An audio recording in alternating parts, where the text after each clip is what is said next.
Assalamualaikum warahmatullahi wabarakatuh.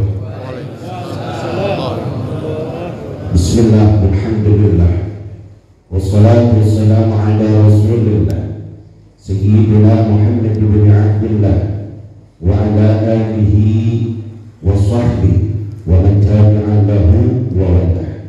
Qala subhanaka la ilma lana illa ma 'allamtana innaka antal alimul hakim. Rabbi shrah li sadri wa yassir li amri wa hlul 'uqdatam min lisani yafqahu qawli. Asyhadu an la ilaha illallah wahdahu la syarika lahu wa asyhadu anna Muhammadan 'abduhu wa rasuluh. Allahumma shalli wa sallim ala sayyidina Muhammadin al-fatihi lima ughliqa wal khatimi lima sabaq nasiril haqqi bil haqqi wal hadi ila siratikal mustaqim wa ala alihi wa sahbihi haqqa qadrihi wa miqdarihi al-'azim. الفاتح إلى حضرة حبيبنا ونبينا وشافعنا وقرة أعيننا ومولانا محمد صلى الله عليه وعلى آله وأصحابه وأزواجه وذريته أجمعين. ثم إلى الخصوص بالخصوص جميع أرواح الأولياء والشهداء والصالحين وأئمة الراشدين والعلماء العاملين والفقهاء والمحدثين والقراء والمفسرين وسادتنا الصوفية المحققين أينما كان مشارق الأرض إلى مغاربها. ثم إلى الخصوص بالخصوص صاحب المعالف نصائح العباد للعالم العلامة الشيخ محمد بن عمر النووي البنتمي على شرح مبحث الاستمداد يوم الميعاد للعالم العلامة الشيخ الإمام الحفيظ شهاب الدين أحمد بن حجر الأسقلاني أن الله يعلي درجاتهم في الجنة بركاتهم وأسرارهم وأنوارهم وعلومهم ونفحاتهم في الدين والدنيا والآخرة بسر الله والفاتحة. أعوذ بالله من الشيطان الرجيم. بسم الله الرحمن الرحيم. الحمد لله رب العالمين الرحمن الرحيم مالك يوم الدين إياك نعبد وإياك نستعين اهدنا الصراط المستقيم صراط الذين أنعمت عليهم غير المغضوب عليهم ولا الضالين. رب اغفر لنا ولوالدينا آمين. Alhamdulillah, kita panjatkan puji dan syukur kepada Allah yang Maha Ghafur, yang mana pada kesempatan di pagi yang penuh dengan keberkahan ini, alhamdulillah, selesai kita masing-masing menjalankan ibadah kita sholat subuh berjamaah, lalu kita dapat berkumpul kembali di dalam rutinitas kita, yaitu kuliah subuh suka kita keliling. Yang alhamdulillah pada pagi hari ini kita bisa silaturahmi di pondok pesantren Al-Amin. Mudah-mudahan kita semua yang hadir tanpa terkecuali mendapatkan cinta dan kasih sayang Allah Subhanahu wa Ta'ala. Mudah-mudahan pagi hari ini kita berharap Allah turunkan rahmat, taufik, hidayah dan inayah, sehingga Allah pandang kita semua dengan cintanya, kasih sayangnya, ampunannya, maghfirahnya. Ya Allah, ya Rahman, ya Rahim, ya Karim, pandanglah kami semua ya Allah dengan cintamu, rahmatmu, kasih sayangmu ya Allah. Berikan kepada kami semua keberkahan dunia dan akhirat. Ya Allah, panjatkan usia kami semua dalam ta'atillah wa ta'atil Rasul, jauhkan dari segala macam musibah bala. Ya Allah, sembuhkan penyakit-penyakit yang ada di badan kami ya Allah, yang ada di badan anak istri kami, orang-orang tua kami, guru-guru kami, jamaah kami ya Allah. Ya Allah, bukakan pintu rezeki kami semua yang halal, yang berkah, yang luas, yang banyak, yang manfaat, yang tidak capek kami carinya ya Allah. Ya Allah, jadikan anak-anak kami, keturunan kami, putra-putri kami salihin salihah, anak-anak yang tak patuh kepada Allah dan Rasulnya, yang bakti kepada kedua orang tuanya, yang bermanfaat bagi agama Islam, nusa dan bangsa. Ya Allah, berikan kepada kami semua ilmu yang barakah, ilmu yang manfaat, istiqamah dalam agama. Ya Allah, lindungi kami, lindungi keluarga kami ya Allah, lindungi seluruh umat Islam ya Allah, lindungi para guru-guru kami, para ulama-ulama kami, para habaib kami yang selalu mengidhaqkan hak, yang selalu menjelaskan kebenaran, yang selalu menyampaikan kebenaran. Ya Allah, ya Rahman, ya Rahim, ya Karim. Ya Allah, lindungi negeri kami, bangsa kami, tanah air kami tercinta Indonesia, ya Allah, dari orang-orang yang ingin menghancurkan, dari kelompok-kelompok yang ingin memecah belah, mengadu domba, mengambil keuntungan pribadi atau kelompok mereka, daripada pengkhianat bangsa, negara, serta agama, dari bangsa-bangsa manapun, ya Allah, yang ingin merebut, menjajah, mengambil, menguasai negeri kami Indonesia, ya Allah, yang ingin mengangkat, mengambil kekayaan negeri kami Indonesia, hancurkan mereka semua, ya Allah, peranjakan mereka semua, ya Allah, hinakan mereka semua, ya Allah, berikan kekalahan, kerugian kepada mereka semua, ya Allah, gagalkan semua rencana jahat buruk mereka, ya Allah, adu antara mereka dengan mereka, saling menjatuhkan, saling membongkar, saling menuduh satu sama yang lain. Ya Rahman, ya Rahim, ya Karim, nasibkan kami semua, ya Allah, bisa ibadah haji, bisa umrah, ziarah ke tanah suci, ziarah ke makam baginda Nabi. Ya Allah, ya Rahman, ya Rahim, ya Karim, tetapkan iman Islam kami, ya Allah, sampai akhir hayat kami, meninggalkan kami semua dalam keadaan husnul khatimah, amin ya rabbal alamin. Teriring salawat serta salam tidak lupa kita sampaikan kepada pelita alam suri tauladan insan Nabi besar Muhammad sallallahu alaihi wa ala alihi wasallam, serta keluarganya, sahabat-sahabatnya, pengikutnya, tabi'in, ulama salaf dan salihin wal muqaddidin fid din. Mudah-mudahan termasuk kita semua orang-orang yang selalu mengikuti aturan-aturan baginda Rasulullah SAW. Ma'asyiral hadirin yang sekalian muliakan Allah Subhanahu wa taala, pada khusus ketua DKM Masjid Al-Amin, akhirina fillah Al-Habib Abdullah bin Muhammad Al-Attas, mudah-mudahan beliau segala diberkahi Allah Subhanahu wa taala, beserta seluruh guru-guru yang ada di pondok pesantren Al-Amin. Begitu juga kita hormati orang tua kita, para kiai-kiai kita, Kiai Haji Dadang, mudah-mudahan diberkahi Allah Subhanahu wa taala, Kiai Haji Mu'alim Sanusi, begitu juga Haji Ustaz Abdus Salam, MC kita, beliau Ustaz Nurdin, begitu juga Ustaz Khairul Nasrullah.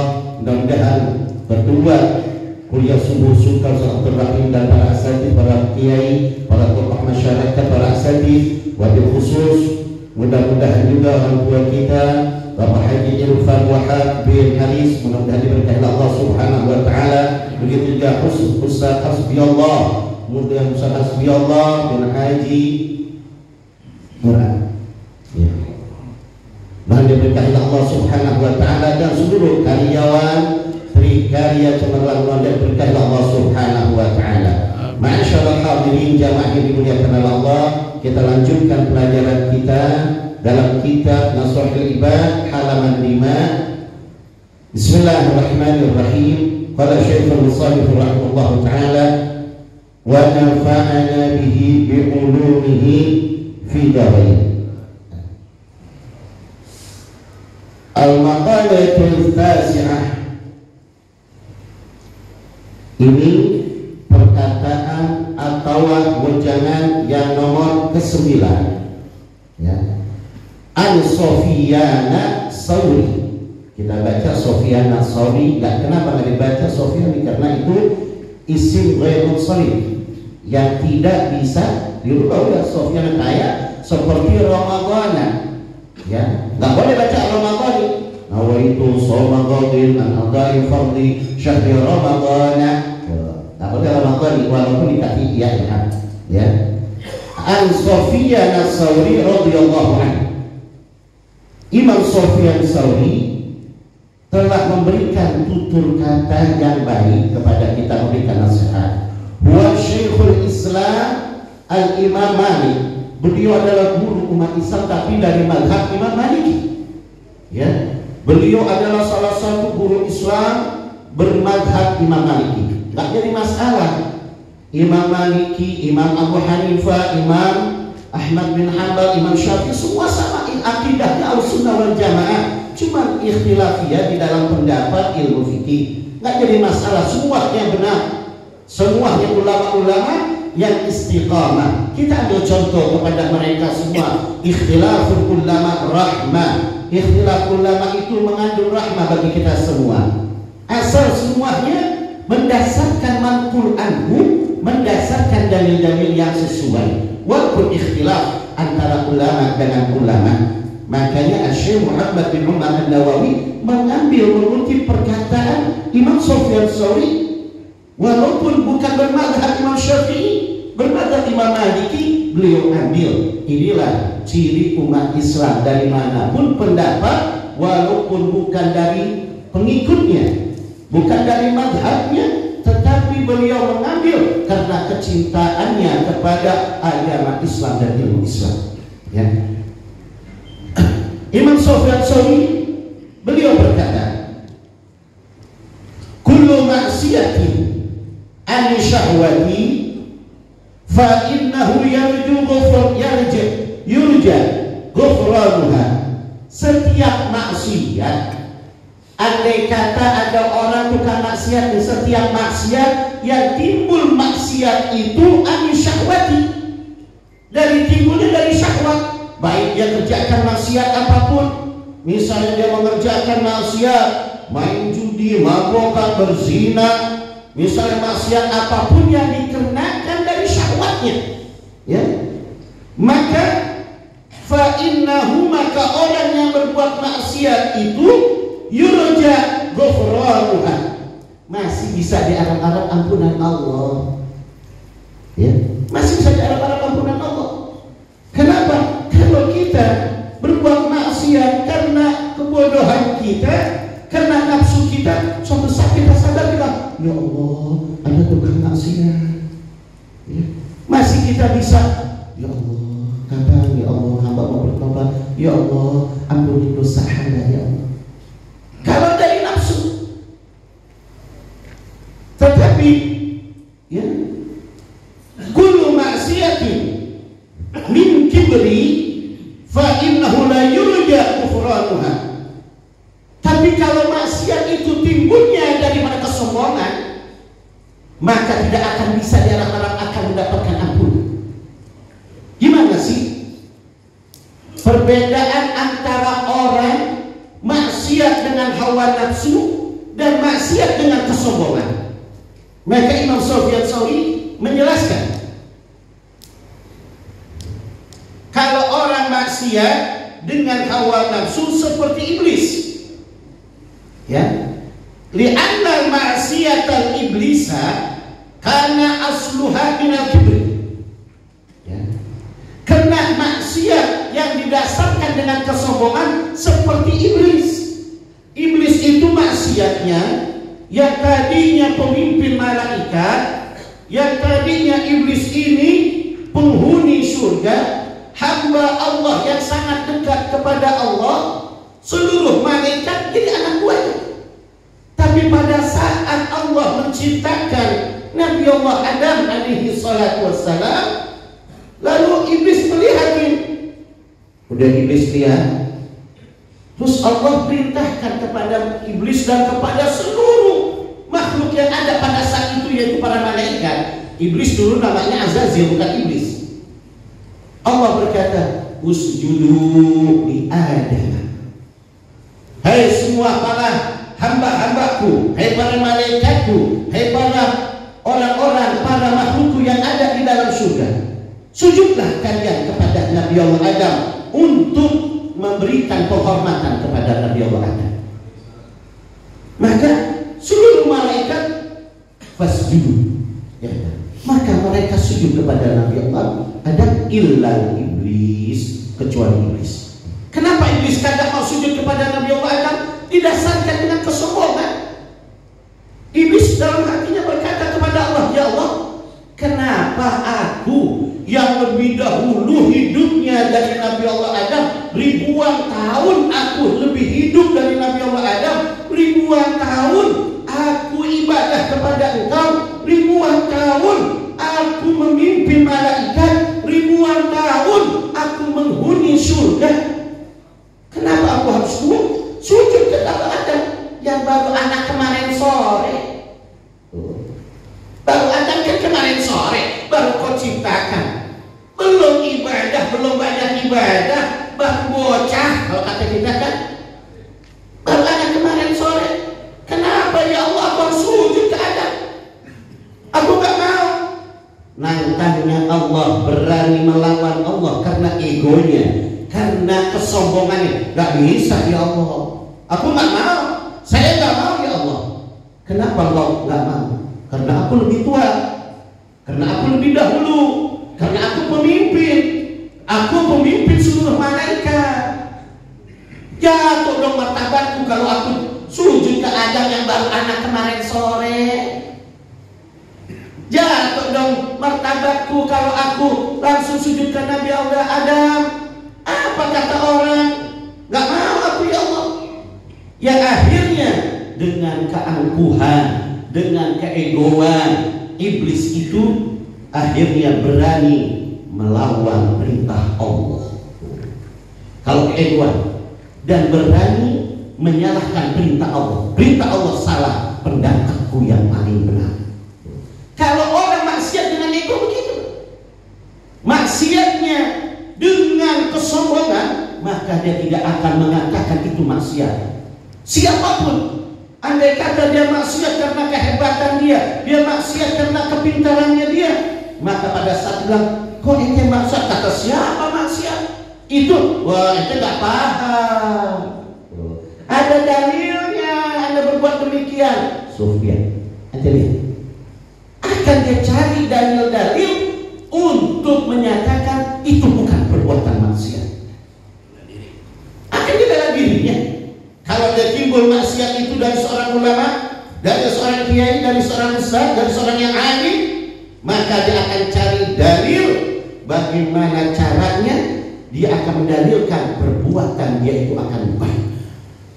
Kata siapa perbuatan ini benar, maka dia akan ambil dalil yang harusnya dalil ke sini, maka diambil untuk dalil ke sini. Ini yang bahaya. Maka kalau seorang alim yang ngaco lebih jahat daripada iblis saudara. Sama kelasnya. Kenapa? Dia akan mempengaruhi orang.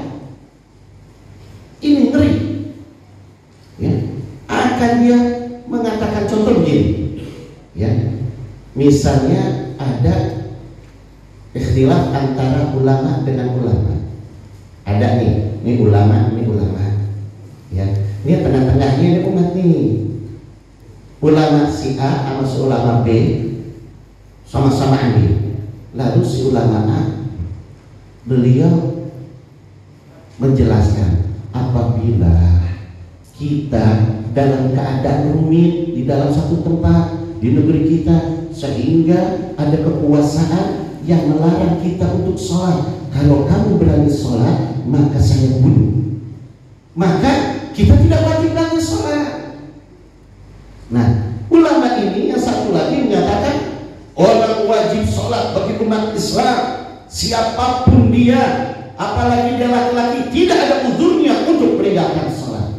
Maka pihak ketiga ini akan mengadu domba dengan cara dia ngomong, kata dia ngomong boleh, waktu sholat juga gak apa-apa, tinggalin sholat tak jadi masalah. Tapi permasalahannya dia tidak kasih tahu, langsung diambil fatwanya tadi bahwa tidak wajib sholat, tapi dalam keadaan ilaki bagaimana nggak dijelasin, sehingga diambil yang benar.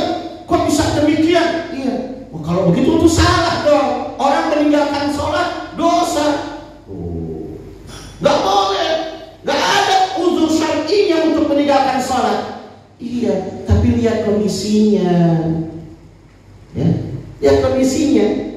Nah, yang itulah menjadi dalil ini sama orang ini dipindahkan ke sini, yang akhirnya menjadi kekacauan. Nah, orang-orang yang egois begitu. Ya. Padahal kalau dia nggak egois, kayak Imam Syafi'i dengan Imam Ahmad bin Hanbal di dalam kitab Jamul Jawami, kalau kita lihat pendapat Imam Syafi'i, orang yang meninggalkan sholat satu waktu dosa. Tapi pendapat Imam Ahmad bin Hanbal, orang yang meninggalkan satu waktu kufur, kafir. Akhirnya bertemulah antara Imam Syafi'i dengan Imam Ahmad bin Hanbal. Pas bertemu ditanya, ya Ahmad, karena Imam Ahmad muridnya, ente kok ngatuain bahwa orang yang meninggalkan sholat, ya mau sengaja mau nggak sengaja kafir? Iya guru. Mendasarkan apa? Mendasarkan hadis Nabi. Kalau Nabi Subhanahu dalil, man taraka sholatan muta'ammidan faqad kafara jihad. Begitu siapa orang meninggalkan sholat yang 5 waktu 1 waktu, maka dia kafir yang nyata. Imam Syafi'i berkata lagi, kalau dia kafir, terus dia mau jadi Islamnya gimana? Ya kalau dia sholat lagi, guru dia jadi Islam. Kan syarat jadi orang sholat, wajibnya sholat orang Islam. Gimana dia mau wajib sholat? Wudhunya dia syaratnya harus Islam. Gimana dia mau wudhu kalau masih kafir? Imam Ahmad bin Hanbal nggak bisa jawab. Ya sudah. Tapi karena beliau pangkat mujtahid, dia boleh taklid. Akhirnya Imam Ahmad bin Hanbal tetap dengan fatwanya, Imam Syafi'i dengan fatwanya. Tapi mereka berdua tidak saling menjatuhkan satu sama yang lain, walaupun berbeda pendapat. Pada saat ada orang pihak ketiga ingin memecah antara dua orang ini, datang satu orang ini ke Imam Syafi'i. Wahai Imam Syafi'i, aneh ya, ente punya murid Ahmad bin Hanbal. Kenapa? Dia punya ilmu dari antum yang ngajarin dia. Sekarang dia punya ilmu, dia nggak menurutin antum, sehingga pendapat antum selalu berbeda dengan dia, selalu bertolak belakang. Apa jawab Imam Syafi'i? Lihat kebijakan orang yang alim. Dengan omongan demikian, beliau bijak, beliau dengan ilmunya, beliau dengan kehebatannya, beliau berkata, Ahmad orang yang alim, Ahmad itu ilmunya luas, dan dia orang yang warok. Awal itu api. Nih ulama-ulama harus jadi punya warok. Warok itu gak sembarangan menetapkan hukum, gak sembarangan. Beliau orang yang warok. Siapa yang mengikuti beliau akan selamat dunia akhirat. Gak berhasil. Lalu pihak ketiga ini ke Imam Ahmad ingin mengadu domba kepada gurunya. Assalamualaikum ya Imam Ahmad. Waalaikumsalam. Masya Allah, ente punya perjuangan luar biasa, kesana sini. Cuman anehnya, kenapa guru ente kok nggak ngedukung? Kenapa nggak dukungnya? Selalu pendapat ente berdebatan, selalu apa yang ente fatwakan guru ente justru nggak bisa, nggak mematwakan, nggak sama pahamnya dengan ente. Gimana ini guru? Kok kayak begitu? Nggak ngasih kesempatan sama murid? Apa jawab Imam Ahmad? Dengan bijak Imam Ahmad berkata, kalau tidak ada Imam Syafi'i guruku, tidak ada Ahmad.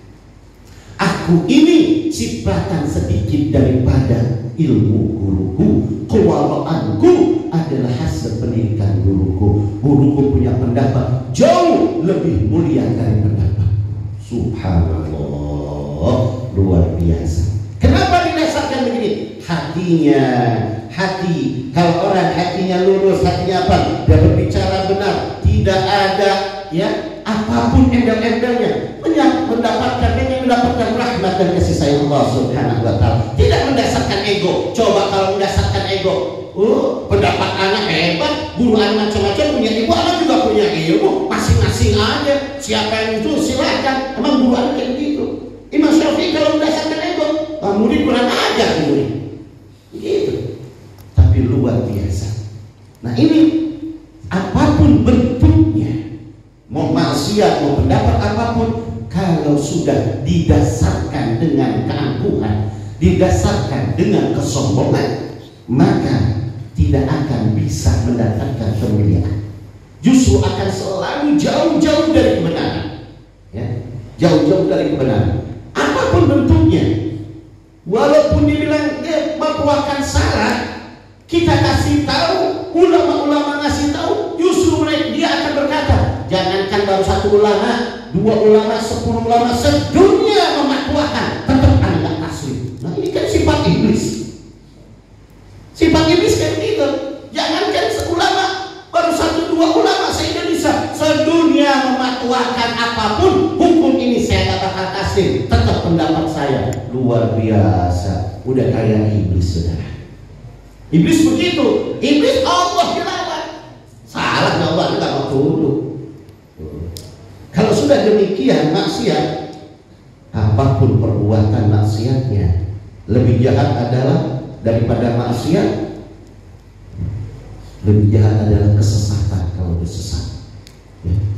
Lebih makanya orang yang mengakui kesalahan, dia akui kesalahannya lalu dia minta maaf, itu lebih mulia daripada orang ahli ibadah.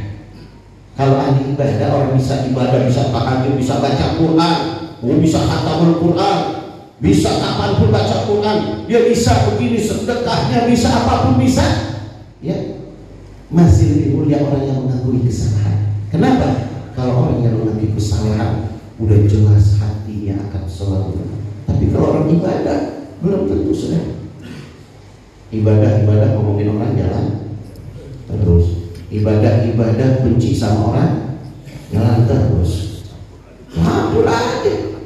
Makanya lebih hebat orang yang bisa mengakui kesalahan. Makanya lepas saya dari apapun, ya. Kemarin kan lagi viral tuh ya Gus Miftah yang mencela itu. Celaknya kita anggap itu kesalahan, tapi kita angkat gentleman-nya, dia berani mengakui kesalahannya. Itu. Dia datang dan minta maaf walaupun dia sampai mengundurkan. Terlepas dari apapun, inilah orang yang hebat. Ya menurut saya gitu. Mengakui kesalahan. Bisa nggak kita mengakui kesalahan kita? Ini kehebatan beliau. Beliau menunjukkan, iya anak salah, anak datang, anak minta maaf, anak ngakuin kesalahan. Ini berat. Ini berat, ngakuin kesalahan dan minta maaf. Berat gak nih Pak? Berat. Gak bisa. Makanya ingat, kalau kita punya salah, nggak usah salah kepada siapa dah. Kalau kita salah sama bini, mau gak minta maaf? Ayo.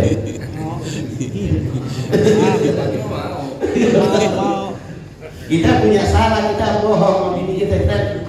Ya misalnya kita punya kesalahan sama bini, terus kata bini, bang, benar bang, apa katanya dekat sama tukang? Ngotot gak kita? Mau gak kita akuin kesalahan? Iya, memang benar anda lagi dekat yang izinnya anak buat kita. Berani gak kamu? Kenapa enggak? Urusannya waduh, cakaran kucing di muka. Perang dunia. Tapi itu subhanallah. Kita jangankan orang lain, anak istri kita jangan ngakuin kesalahan kita. Ya, subhanallah. Gak usah kita itu lah. Ya, kita naruh duit, naruh dompet, ya, lupa. Kita cari-cari, bini kita tegur, kita omelin, anak semua putar di sini. Akhirnya kita selama kita sholat ingat, ya Allah, udah ketemu anak, berarti nggak minta maaf. Ya Allah, ibu, maafin ya abang ya, abang lupa. Gengsi kan? Kenapa kita gengsi? Nah itu tuh ego kita. Itu sama istri kita sendiri. Maafin ya tadi abang minta kamu, masya Allah. Maafin ya nak, tadi bapak hilang, bapak yang minta kamu, maafin ya. Kita berani nggak kayak gitu? Kenapa kita gengsi? Padahal kita menunjukkan kepada istri kita, kepada anak kita pendidikan. Beginilah kalau kita punya salah, jangankan kamu, ayahmu kalau salah pun minta maaf kepada anak, minta maaf aku suamimu, minta maaf kepadamu. Begitu juga kau hai istriku, anakku, kalau kau punya salah minta maaf. Kan pendidikan, tapi kita gengsi. Nah itu sifat takabur kita. Itu termasuk takabur. Apa sih takabur? Definisinya dalam kitab Ta'rifah, Raddul haq wa ghamtun nas. Tidak menerima kebenaran, balik menjelekkan orang yang menyampaikan kebenaran. Orang ngapain gitu amat ya ceramahnya, terlalu keras, terlalu apa tuh? Nggak benar, begini. Ya, padahal yang disampaikan kebenaran. Maka dari itu Imam Sufyan Tsauri bilang, kalau orang ya maksiatnya itu dari kesombongan, tidak akan dia mendapatkan ampunan, tidak bisa mendapatkan keampunan karena selalu dia sombong. Berbeda li'anna zalata sayyidina Adam alaihi salatu wassalam karena asluha minasyahwah. Berbeda kesalahan kekhilafan Nabi Allah Adam sampai dikeluarkan dari surga oleh Allah, itu bukan karena takabur, karena syahwat. Karena saking cintanya sama istrinya, Allah bilang jangan kau deketin pohon para istri, lupa kita. Ya udah dah, kita berpikir. Makanya Nabi Allah Adam tetap dibalikin oleh Allah Subhanahu wa Ta'ala, yang akhirnya bisa bertobat. Iblis nggak bisa bertobat. Walaupun iblis mau bertobat, kata iblis pernah bertemu dengan Nabi Musa, ya Nabi Musa, ya kasih tahu Allah, saya udah males nih jadi iblis kayak gini, saya pengen bertobat. Tuh, iblis aja pengen tobat. Kata Nabi Musa, benar iblis, kita mau tobat? Benar Musa, anda mau tobat? Kasih tahu Allah, apakah Allah akan mengampuni dosa-dosa ini, kesalahan anak, kekhilafan anak yang luas ini? Munajat Nabi Musa, ya Allah, iblis mau tobat ya Allah. Gimana ya Allah? Apakah engkau akan menerima tobat iblis dan mengampuni kesalahan iblis? Kata Allah, Musa, siapapun hambaku yang punya dosa bagaimanapun, kalau dia mau bertobat, akan kubukakan pintu tobat, akan kumaafkan, akan kuampuni kesalahannya. Kasih tahu iblis, kalau iblis mau bertobat, iblis juga makhlukku, hambaku, kalau dia mau bertobat, akan kuampuni dosanya. Gimana caranya ya Allah? Caranya dia cari kuburan Nabi Allah Adam, dia sujud kepada Nabi Allah Adam, mengakui Nabi Allah Adam mulia. Kalau itu, lalu aku ampuni kesalahan. Baik, besok ketemu lagi. Gimana sah? Dapat gak? Kata Allah, bisa. Allah akan mengampuni dosa itu. Gimana caranya? Semangat iblis. Caranya Musa, iblis, caranya kau cari kuburan Nabi Allah Adam, kau sujud kepada Nabi Allah Adam, kau akui Nabi Allah Adam mulia. Oh, kalau kayak gitu sih enggak. Ada yang buat anak jadi ngusir, enggak. Egoisnya, kibirnya, enggak bakal mau. Udah Nabi Allah Adam meninggal, kata iblis enggak. Kalau begitu aja enggak dapat tobat, mendingan jadi musuh. Enggak apa-apa, jadi musuh Allah enggak apa-apa. Sebagaimana dulu ada dikeluarin, anak ngomong sama Allah, enggak apa-apa ya Allah, daripada anak harus sujud kepada Nabi Allah Adam, lebih baik anak jadi orang yang disapa dan jadi orang yang diusir dari Allah. Maka disebut iblis dari Azazil, iblis dari kata ablas. Maka Allah bilang, ya Azazil ablas min rahmatillah. Hei Azazil, keluar, kamu diusir Allah dari rahmatku. Ya Allah, gak apa-apa aku keluar dari rahmat engkau, gak apa-apa aku gak masuk surga, asal ya Allah izinkan aku untuk menyesatkan umat-umat hamba keturunan Adam sampai kapanpun. Silahkan kalau kau mampu. Iya, gak apa-apa aku masuk neraka, gak apa-apa. Biar saking sombongnya pengen masuk neraka. Kan banyak sekarang orang gitu. Ente kok begitu? Gak apa-apa masuk neraka. Di dalam surga juga banyak, di dalam neraka juga banyak artis. Enak. Kan begitu namanya. Kalau di surga kita kumpul, enak, orang-orang terkenal.